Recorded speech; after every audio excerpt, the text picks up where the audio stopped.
Saya ada buku Om. Ada menulis buku atau? Udah ada bukunya satu. Tapi Buat... kalau nulis masih. Terserah karya lu itu akan bikin orang amazed atau enggak. Kalau kamu kan tadi, wah gila ya, umur belasan tahun udah bisa bikin buku. Intinya, ketika kamu memang rajin membaca, disitulah ilmu yang kamu raih nantinya. Influencer itu harus baca buku nggak sih?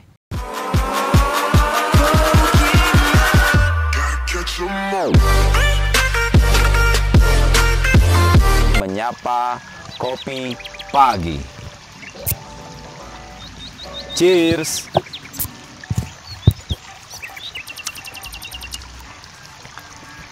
Oke, menyapa kopi pagi episode 4 ini nggak kalah spesial, Shiners. Narasumber-narasumber saya atau gestar-gestar saya di setiap episode itu kalau bisa beda dan sangat memberikan informasi yang aktual, inovasi, pastinya juga bisa memberikan influensi-influensi yang positif, motivasi-motivasi yang bagus, yang baik pastinya.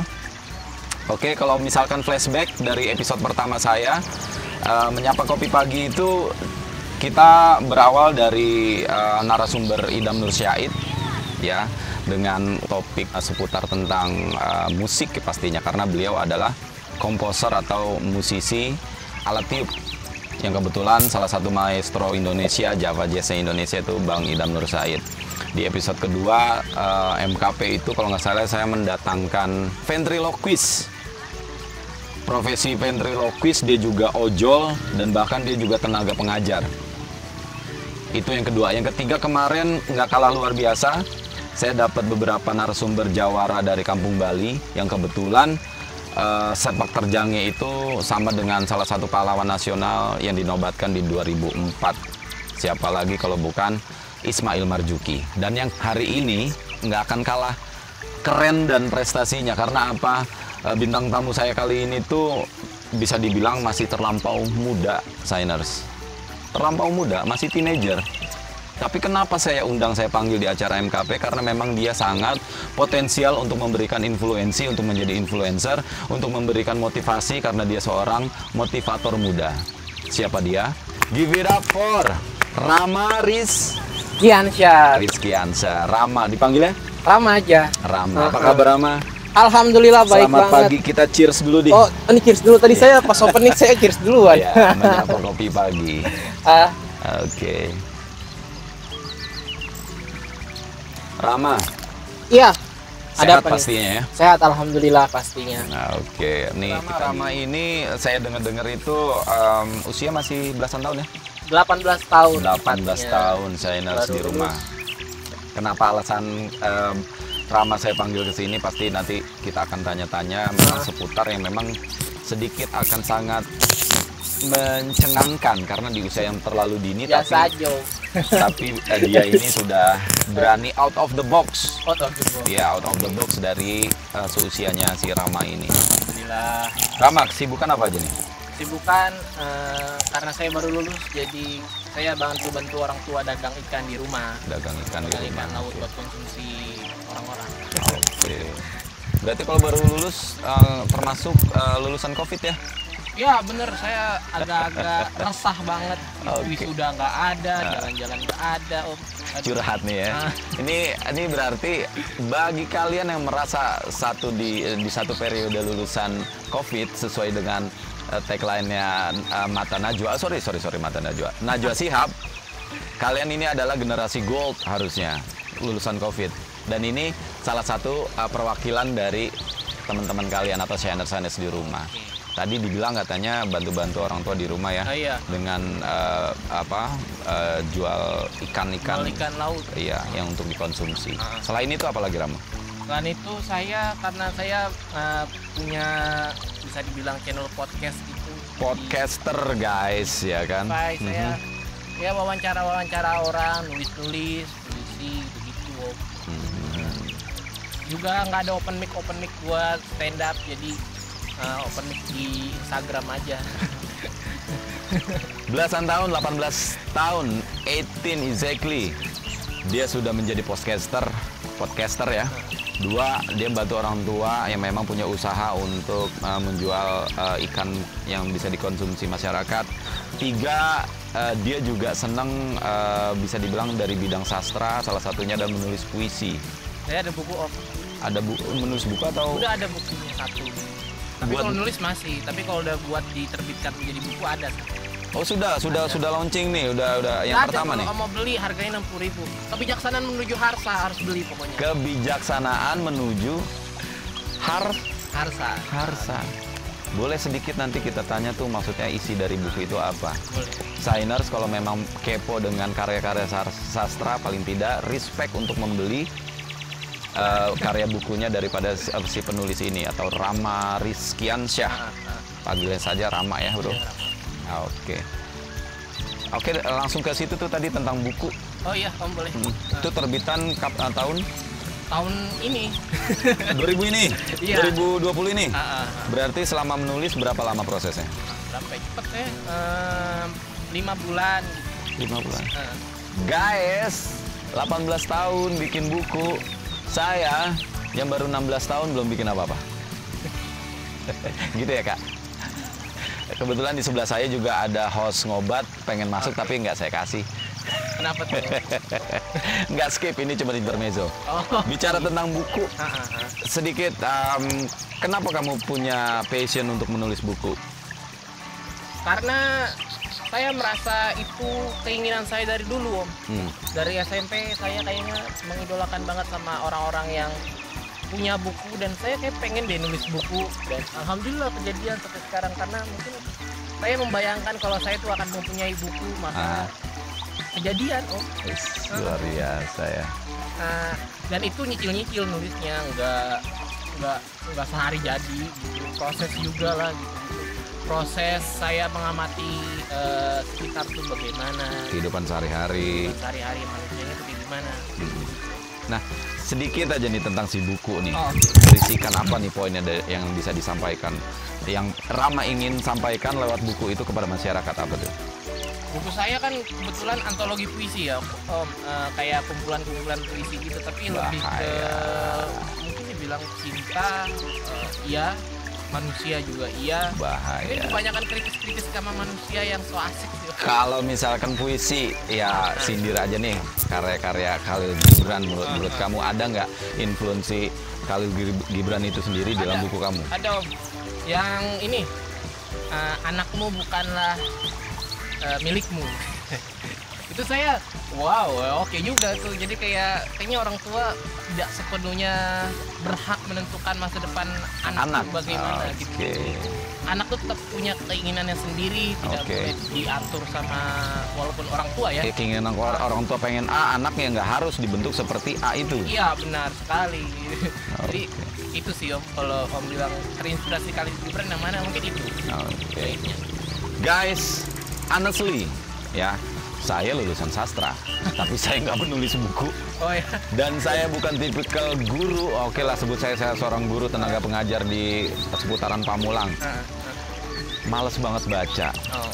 Nah ini akan menjadi salah satu topik juga yang akan kita bahas. Influencer itu harus baca buku nggak sih? Motivator itu harus kaya akan bacaan buku nggak sih? Nanti kita bahas bareng sama Rama. Nah, kembali lagi sedikit tadi tentang bukunya Rama.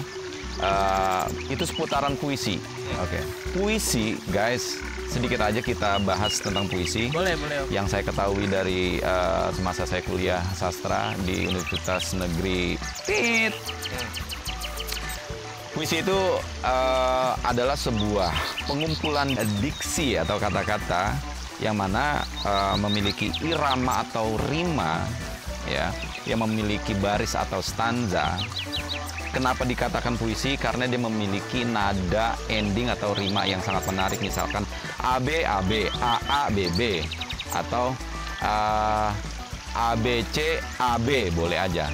Dan puisi itu ada puisi klasik, ada puisi modern. Bedanya mungkin kalau modern itu dia lebih bebas, nggak mau ada skup-skup untuk poin-poin rima, dia lebih bebas dan lugas. Mungkin bagi teman-teman shiners yang memang memiliki passion yang sama, hobi yang sama, hasrat tentang puisi yang sama, kamu boleh follow Instagram daripada si Rama. Banyak tanya di kolom komentar Rama nantinya ya. Nah tadi seputar tentang puisi itu ya seperti itu. Jadi kalian minimal harus tahu puisi itu adalah karya kata-kata atau susunan kata-kata yang memiliki rima, diksi-diksi terpilih atau pilihan yang akan menjadikan satu kesatuan yang indah untuk dibaca. Saya mau challenge diri saya nih sebenarnya. Ini tanpa set nih ya, tanpa set rest, tanpa set R. Saya mau coba ini, bikin puisi dalam bahasa Inggris. Tapi saya melihat apa yang saya lihat di sini. Kalau jelek ya biarin deh. Mau dari Rama atau saya dulu? Bapak dulu. Oke, saya dulu karena saya yang men-challenge diri saya. The wind scratch my skin, and I still imagine someone that I love. I don't know the goal of my life can be seen, but I will always seek and find my true love. Yeah! Artinya, kan ini memang nggak boleh yang udah saya bikin. Saya juga belum bikin ini. Tadi kalau nggak salah, the wind scratch my skin, artinya in itu. Terus pokoknya ada rima in sama love. Jadi saya pakai AB tuh. Yang terakhir saya bilang, I will always seek my true love. Saya akan selalu mencari cinta sejati saya. Oke. Itulah. I will seek always my true love. Gitu. Nggak keren sih? Keren om. Thank you, man. Mantap. Rama boleh freestyle juga, boleh juga enggak. Ini saya jujur belum bikin ya, saya ngada-ngada aja ini. Iya, ngada-ngada. I see the tree like I see the God. Ya, tiga. Because tree, I imagine like I can fly at the sky. Udah gitu aja mungkin sih. Nggak apa-apa sih, bebas aja. Tadi ada pembicaraan bahwasanya puisi itu ada kontemporer, ada yang modern. Iya benar om. Oke, Shiners, itu tadi challenge freestyle kita terkait tentang puisi. Bebas-bebas aja sih kita berkarya. Kita kembalikan lagi ke teman-teman, itu bagus ya, alhamdulillah. Tidak ya nggak apa-apa. Semoga tidak mengganggu. Oke Rama, tadi sudah bicara tentang buku ya. Buku udah. Nah, podcaster nih saya pengen tahu. Oh boleh om. Mulai kapan kamu mulai punya passion atau keinginan untuk menjadi podcaster? Kebetulan banget bulan puasa kemarin adalah mungkin bisa dibilang anniversary podcast saya yang ke 1 tahun. Oh 1 tahun, selamat ya men. Selamat men. Tapi tidak ada yang respect. Baru om ini pertama kali, terima kasih banyak. Iya. Karya itu harus di respect apapun itu gitu. Benar om. Nah terus 1 tahun merayakan anniversary. Kamu sepak terjang kamu di podcaster itu udah ketemu siapa aja misalkan? Saya ceritain awal-awalnya dulu boleh? Boleh. Oke, awal-awalnya saya itu iseng-iseng om. Awal-awalnya saya mendengarkan podcast juga dulu, Adriano Colby dulu. Saya kan masih sekolah tuh. Gimana ceritanya saya bisa interview orang? Saya wawancara guru saya dulu. Oh, guru di SMP atau SMA nih? SMA dulu. SMA. Saya dulunya masih siapin skrip pertanyaan-pertanyaan untuk nanyain dia tuh gimana dia bisa menekuni di bidang profesi guru kalau nggak salah. Sampai sekarang keterusan gitu. Jadi kayak ngomong kayak gini tuh udah bisa, alhamdulillah gitu. Udah pede aja ya. Udah pede dan insting buat nanya dan rasa kuriositas itu timbul sendirinya. Wow gitu. Saya juga suka monolog tuh ngomong sendiri. Saya juga terinspiring dari orang-orang sih om, kayak Adriano Colby juga sering monolog gitu. Mungkin formatnya hampir seperti dia, tapi dengan cara saya membawakannya itu gimana. Dan itu sih om membantu saya bisa ngobrol, sosialnya juga jadi gampang berinteraksi sama orang gitu-gitu. Nah, tadi dibilang tuh Rama ini pernah awal muasalnya tuh mencoba untuk menginterview gurunya. Bayangin men, murid menginterview guru. Saya juga dulu malu, Om. Oh, gitu. Iya. Pasti memang setiap karya itu akan setiap profesi atau setiap orang berkarya atau membuat karya itu mengalami fase-fase atau proses yang memang dari from nothing to something, from zero to hero kan gitu. Tapi udah punya confidence yang luar biasa, Rama berani di level SMA untuk menginterview gurunya. Entah itu seputar tentang apa, itu udah sebuah gold yang luar biasa. Oke, nah ini kita bicara Rama otomatis kenapa bisa berani ngomong di audiens? Jelas-jelas lawan bicara kamu pastinya lebih terlampau jauh usianya sama kamu, tapi kamu bisa pede, gimana? Mungkin gini ya Om, awal-awalnya saya bisa ngomong di depan tuh, ya saya dulu berawal dari seorang public speaker juga, sering ikut lomba pidato gitu-gitu, pidato bahasa Arab gitu, saya pernah menang. Terus Khaifah Haluk. Aduh. Saya dari universitas nih, tapi nggak bisa bahasa Arab. Islamnya notabene. Udah disebut ya tuh. Oke, terus? Ya. Jadi PD itu ikut-ikut seminar public speaking? Enggak, saya nggak ikut otodidak aja. Otodidak. Ada nggak sih tipsnya? Salah satunya adalah lu coba aja ngetes ngomong di depan cermin gitu nggak? Saya juga kayak gitu dulu. Ngomong-ngomong di depan tembok sendirian. Ngebadanin materi, kalau bahasa stand up comedy itu badanin materinya. Maksudnya latihan. Saya agak keras sih Om kalau ngelatih menghafal, karena saya juga bahasa asing ya, nggak mungkin saya secara spontan ngomong dan improve gitu. Jadi saya emang by text aja saya hafalin semuanya untuk saya ngomong di depan, dan itu prosesnya emang lama dan menurut saya sulit, dan itu butuh berminggu-minggu sih Om. Tapi impactfulnya adalah buat saya ya bisa ngomong kayak impactful gitu, which is gitu Om. Kalau ada salah kaprah lagi tuh si host yang sana apa namanya, insecure. Oke. Gitu. Nah, ini buat shiners di rumah. Rama ini kan tadi balik lagi dia masih belasan tahun, bahkan sekarang baru 18 tahun. Tapi kenapa dia sudah memiliki personality yang confidence banget, ngomong di banyak orang di depan audiens santai aja, terus lawan bicaranya jelas lebih tua daripada si Rama. Artinya kalau kamu punya passion seperti itu yang sama dengan Rama, kenapa enggak? Ya, lakuin aja, start, belajar aja, mulai aja gitu, tanpa harus ragu. Kalau misalkan ada keraguan yang besar, ya kamu kan bisa lebih intens lagi nanti DM Rama di Instagramnya, lihat hasil-hasil podcastnya seperti apa, nanti bisa saling komunikasi, share tentang kemampuan menjadi podcaster seperti apa kan gitu.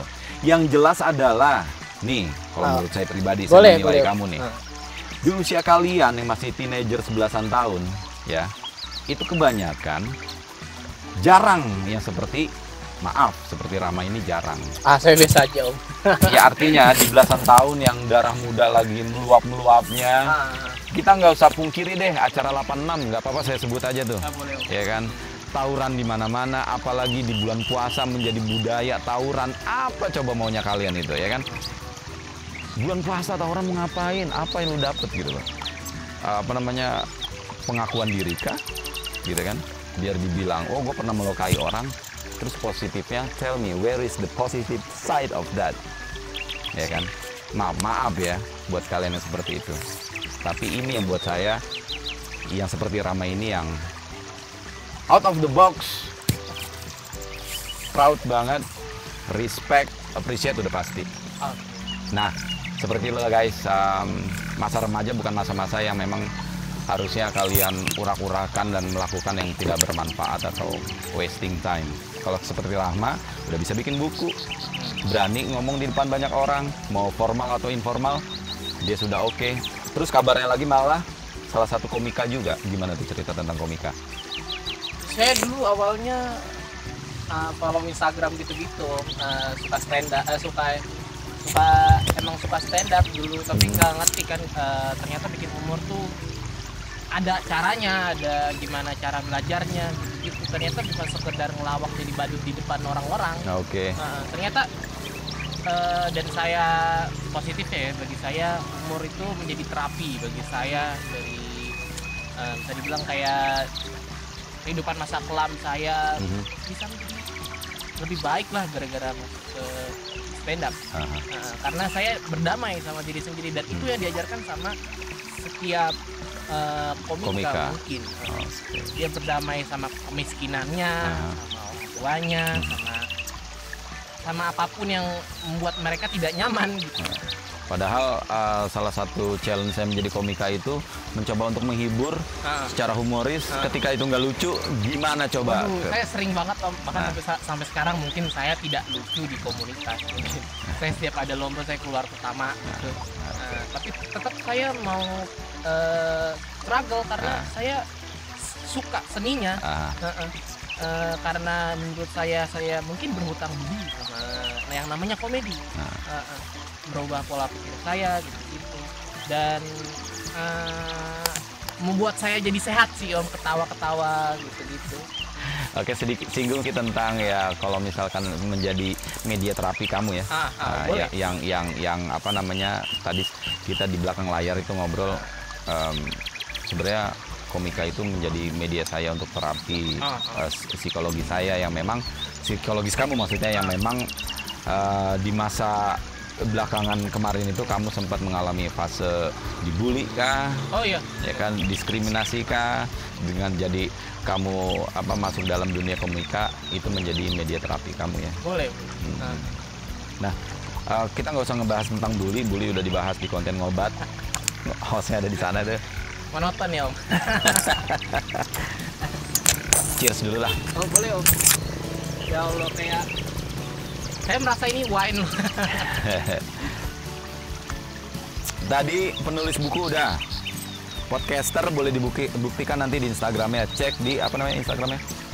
Instagram saya. Ya, kamu? Rama Rizkiansah boleh. Rama Rizkiansah. Pandangan Manusia Bumi juga ada. Pandangan Manusia Bumi. Cek podcaster audio visualnya di sana. Sekarang komika sudah, ya kan? Saya mau tanya sedikit nih. Maaf kalau misalkan terlalu dini saya bilang kamu itu influencer. Saya tidak ngeklaim diri saya influencer. Karena gini bro, gini. Seorang influencer itu adalah minimal dia memberikan satu informasi yang memang bisa diterapkan kepada audiens tanpa melihat usia si influencer itu sendiri. Nah, kalau kamu kan tadi, gila ya, umur belasan tahun udah bisa bikin buku. Nah, di usia belasan juga dia udah berani menjadi komika, mencari tantangan ketika menghibur di depan audiens dengan selera humor tapi nggak lucu, dia tetap berani. Terus podcaster yang memang belakangan ini lagi ramai. Iya, lagi ramai. Dulu saya masih main-main itu masih sepi, nggak ada yang mau lirik. Nah, saya mau tanya nih, dari beberapa profesi yang sedang kamu geluti saat ini, kita boleh tahu dong, kita memberitahu si... Jangan profesi Om, saya nggak ada dapat uang dari situ. Ada sih dikit, tapi jangan profesi Om. Apa ya kegiatan yang kamu lagi perdalam lah. Oke, yang lagi kamu selami nih. Boleh tahu nggak sih gimana cara bahan referensi kah, bacaan buku kah, library kamu itu seperti apa? Yang saya sadari dari sekarang saya, kenapa stand up saya nggak lucu adalah referensi nonton yang lucu saya itu minim Om. Minim. Jadi kan orang-orang tuh nontonnya Warkop DKI gitu-gitu. Kalau saya nontonnya PKI Om. Justru bukan malah humor, kejam ya. Nah itu tuh saya ngerasa kayak, saya harus banyakin referensi yang lucu-lucu, dan itu ngaruh ke namanya sense humor rasanya. Sense humor. Saya juga baru tahu ada namanya sense humor, dan itu yang bikin orang tertawa di situ. Nah, kalau bacaan buku kamu sendiri itu gimana? Bacaan buku saya minim sih Om, kebanyakan nonton YouTube sama sering mendengarkan. Artinya seorang penulis buku itu nggak harus datang dari kalangan atau background yang orang-orang suka baca buku, nggak ya? Tapi kan di visual kita baca juga Om. Oh gitu. Nah, ini bisa disimpulkan bahwasanya di era milenial atau saat-saat ini memang menjadi penulis atau menjadi influencer itu sendiri memang harus sebenarnya sih yang kita ketahui semua bahwasanya bacaan buku itu pasti banyak. Ya kan, karena apa? Buku adalah sumber yang bisa dipertanggungjawabkan dalam kita mengutip sebuah cerita atau sebuah argumen. Tapi di era kamu atau di era milenium ini, di mana ada beberapa termasuk kamu mungkin bisa dibilang influencer itu nggak harus baca buku juga, karena media teknologi saat ini pun secara visual yang udah sangat memberikan referensi cukup untuk dikonsumsi kan gitu. Mungkin baca buku tapi lebih dalam banyak digital, tapi tetap harus baca buku Om, karena kan membaca itu adalah gudang ide. Iya, seperti e-book gitu ya. Itu kan baca juga, iya. Walaupun tidak menggunakan kertas. Iya, hard print gitu ya. Gitu. Ya, oke. Intinya ketika kamu memang rajin membaca, disitulah ilmu yang kamu raih nantinya. Setuju. Gitu ya. Oke, Rama, ke depannya nih harapan kamu. Kamu mau ngapain? Sebelum harapan kamu ke depannya deh, kamu bisa nggak ngasih tips ke Shiners di rumah Ya. atau fanpage-nya kamu atau fanbase-nya kamu untuk bisa menjadi orang yang memberikan inspirasi itu seperti apa sih? Jadi kalau dibilang memberikan inspirasi gimana ya? Banyakin rasa keingintahuan aja sih. Kan seniman itu kan adalah ketika ada sesuatu hal yang bagi orang tuh biasa aja, tapi bagi seniman tuh wow gitu. Kayak film horor gitu. Kayak ada orang yang mau nonton film horor tapi nggak pengen lihat adegan setannya kayak apa gitu kan, nggak gitu Om. Jadi mau makan rujak tapi nggak mau pedes gitu ya? Iya, itu juga tuh aneh banget itu. Udah ke laut aja. Kayak gitu, kayak punya banyak rasa keingintahuan, terus banyakin baca buku, karena membaca adalah gudang ide yang nggak bisa dipungkiri. Kalau lu ngomong cuman kosong doang, ya lu ngomong apaan gitu. Kalau banyakin berani aja sama diri dan kalau lu mau berkarya ya berkarya aja. Leonardo da Vinci itu Mona Lisa, dia tuh terkenalnya sesudah Leonardo da Vinci-nya mati, baru Mona Lisa-nya terkenal dan diingat semua orang sampai saya juga tahu. Ya kayak gitu, saya belajar dari Da Vinci juga bahwa jangan takut untuk bermimpi, jangan takut punya harapan, karena kayak Da Vinci itu membayangkan manusia akan terbang, dan sampai sekarang akhirnya terbukti bahwa manusia bisa terbang dengan pesawat. Saya mau mencoba untuk mengilustrasikan dengan quote nih. Ini freestyle lagi nih. Just do, create something, no matter what, your creation will be a mess to the people, no matter what it takes. Betul. Lu bikin aja, ya kan? Terserah karya lu itu akan bikin orang amazed atau enggak, ya. Apapun itu, bikin suatu hari orang akan menghargai karya lu itu sendiri, gitu ya. Sebenarnya sih masih seru, tapi gimana juga waktu yang memisahkan kita. Ini sebuah honor dan mudah-mudahan apa yang kita bicarakan hari ini itu bisa menjadikan kalian bahan renungan untuk membentuk atau menjadikan pribadi kalian lebih baik lagi. Saya Oz Dilinger dan Rama Rizkiansyah. Sampai ketemu lagi di beberapa konten Kopi Pagi episode selanjutnya yang pasti tidak akan kalah serunya dengan gestar saya hari ini. Terima kasih. Bye. Menyapa Kopi Pagi.